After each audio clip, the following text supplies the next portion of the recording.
Hi, this is Gareth Somers with Chapter 6 of An Actor's Work by Konstantin Stanislavsky. Relaxation allows one to be natural and relaxed in front of an audience, in front of the camera.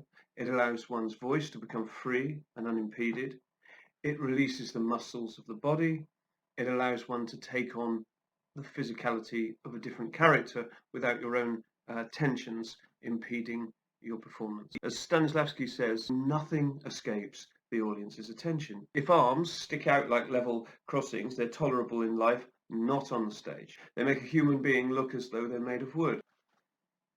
What can this block of wood express? Tension in the mind and body are co-effective.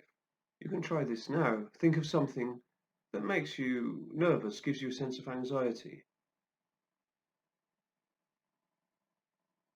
You'll notice that your body starts to tense up. Now, if you tense your body, you start to become anxious. Consequently, stilling the mind, easing the body are co-effective routes to relaxation. Circles of attention are very useful to help us ease into the part, but even in a relaxed state, we hold numerous tensions in the body which go unnoticed in daily life. These tensions are signs of our character. They're traces of mental habits of thought, of physical habits of behavior. A tense neck from looking at your phone too much, stiff shoulders, owing to a way of sleeping. We don't notice we're carrying them around, that we're carrying these signs of character. These tensions may seem very natural to us, so we walk around like this every day without noticing, but to anyone observing, they can be quite apparent. You'll discover that you're playing the same roles over again. You may not even know why you're only being cast in certain kinds of roles. The tensions in your body are limiting the way that people see your character.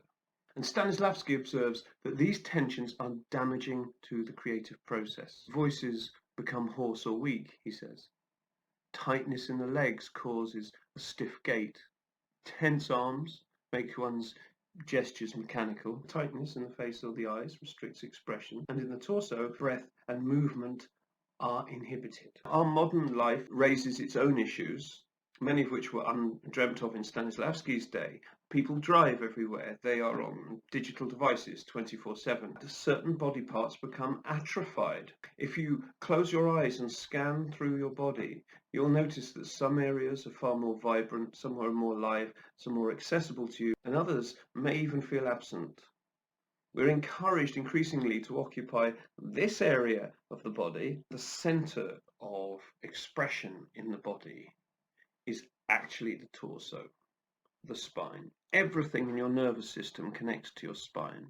There's a vital flow of energy, and any moment of passion, any movement, any request, any desire is expressed through the torso. So even if you're in a close-up on film, the energy that comes to your face or your eyes is moving through your spine. The whole body needs to be relaxed, but also accessible to the source of its energy and creativity. Some parts of our body are not functioning as actively as others, then others will overcompensate, and so we have increased tension in some parts of the body and almost an absence of presence in other parts of the body. We can feel that some parts of the body are inaccessible for traumatic reasons as well. Somebody who didn't feel they could speak their own truth may be blocked here. Somebody who has a great deal of guilt or shame associated with sexuality, the block may be down here. Stanislavsky observes that even minor tensions can be problematic.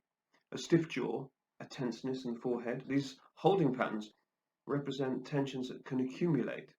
If you always stiffen your jaw or wrinkle your forehead when you become emotional, then every character you play will be a wrinkly, foreheaded or stiffened jaw emotional character.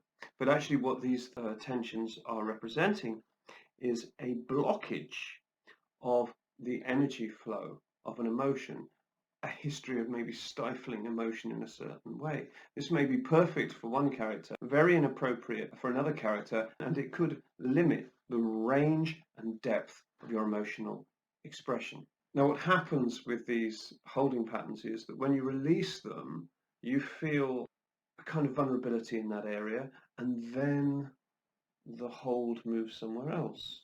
And then you have to release the holding pattern from another part of your body Maybe you suddenly have a stiff shoulder. You release the shoulder. It moves to the neck. You release the neck.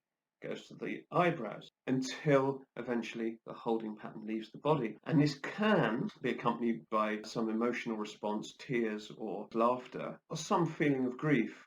Now, if that happens, this is just the symptom of some emotional pattern leaving, some old emotion leaving the body. Don't get caught up in any stories that arise. Just allow that to wash out. Allow yourself to feel a little released and freed. Stanislavsky describes the release of holding patterns. Her body became buoyant, expressive, and her face mobile.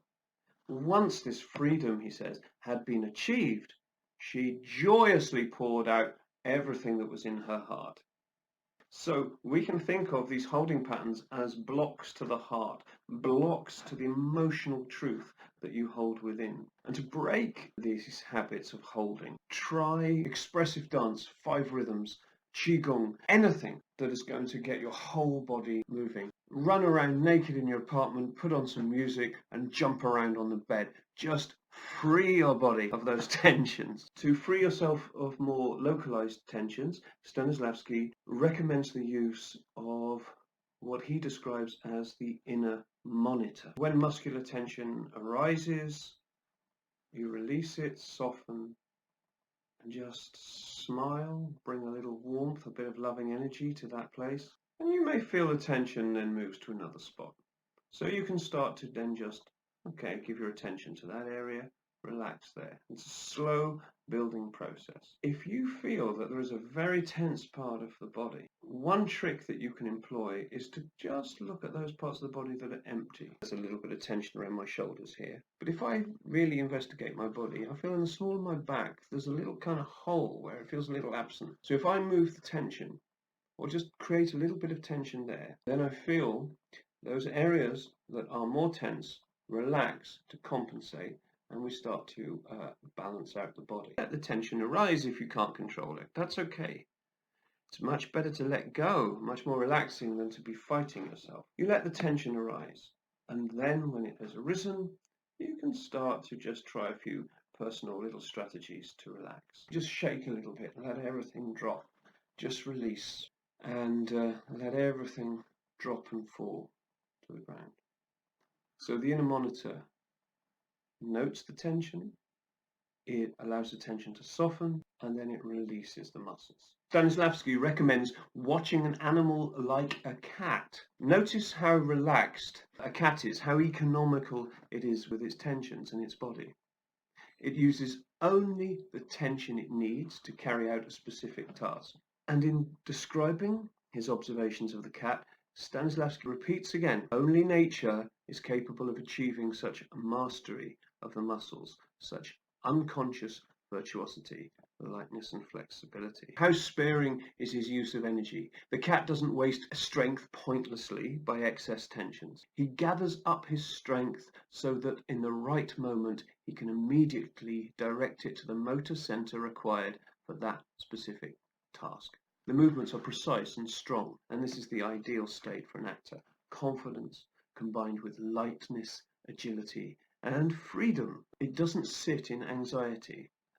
Humans experience anxiety. Because anxiety is imagining the future. Anxiety is thinking, what about the next moment? We project with our imagination into the future, thinking about what might possibly happen. As I said in a previous video, we need to detoxify the imagination so that we can start to imagine, what if something good happens? Or even better, can I be here, now, in the present moment, without any fear? Then I can adopt the anxieties of the character. A cat, Stanislavsky notes, moves effortlessly from a moving center of gravity. Being fluid with your center of gravity is another, for Stanislavsky, very important aspect of muscular release. And in contemporary dance, in a release technique, you start to feel how your center of gravity may change depending on how you're moving as you release your muscles and you relax. We have too much tension in our mind. We have a high center of gravity. We tend to move from here. Grounding exercises of all kinds are very useful to feel grounded, moving from your center. Ideally from below your belly button, perhaps from the center of the chest, possibly a combination of the two. But just moving the energy down, down, down, so that you can move with more vitality, vigor, and flexibility. The isolation of muscles and movement that Stanislavsky notices. It's also embodied in various biomechanics exercises. Tai Chi, the Chinese soft martial arts, are very useful for a combination of energy flow, grounding, and isolation of body. Stanislavsky invites us to practice daily, engaging with different tasks. Just walking, just drinking a cup of tea, just turning your head, just speaking. And in the execution of those tasks, just relax every muscle that is unnecessary. So you're only using isolated body parts for specific processes. This is a very good exercise in isolating and relaxing different areas of the body, conserving energy and using the appropriate energy and the appropriate expression for an action. Now, Stanislavsky later on talks about the notion of finish as an important function of the actor. If you are finished, it means there's no excess movement. There's nothing extra in the picture. Everything that you do is specifically imbued with value that connects to the story. It's legible activity. So it's not all this kind of physical mess of everything moving everywhere. You're just moving a hand, and with the movement of that hand, you may be telling everything that needs to be told about the character. So relaxation, center of gravity, and isolation. Practice in your daily life with every movement. And keep in mind this idea of the internal monitor. When you feel comfortable isolating specific movements, start to justify them, as Stanislavsky suggests, with the magic if. You imbue them with imagination and you start to place yourself in a situation. So the movement of a hand can be picking fruit. We begin with relaxation with the inner monitor. We then start to isolate different physical tensions in the body. We investigate our center of gravity and notice how it might change with different activities. And then we begin to use imagination, circles of attention, and the magic if, and we bring those together in the relaxation exercise. If we don't do this, and we just do some sort of psychological relaxation, as soon as we start playing with an audience, the relaxation is lost and we become tense. When you're in the gym on the cycle machine, imagine you're racing with somebody else, or you're going for a picnic with a loved one, or you're just out on a cycle ride with a friend. When you're lifting weights, turn it into a specific action. Be lifting something for a purpose. You add a psychological and emotional energy to the movement, and you become a little bit more fluid with using your imagination and combining it with relaxation and a physical activity. Lend all these behaviors a psychophysical justification. When engaged in everyday tasks, notice how much more relaxed you can be. And you can just start to watch people. Notice their physical, their emotional tensions. Be aware of your own holding patterns. Try filming yourself and have a look and see what you do with your eyes or your mouth or your nose habitually, with your hands, with your shoulders. Just work on one of those at a time. Work into a gentle stillness so that you become more neutral, you become more relaxed, and you become more energetically available. Okay, so that's the end of chapter 6. Thank you very much for your attention. See you soon. Bye-bye.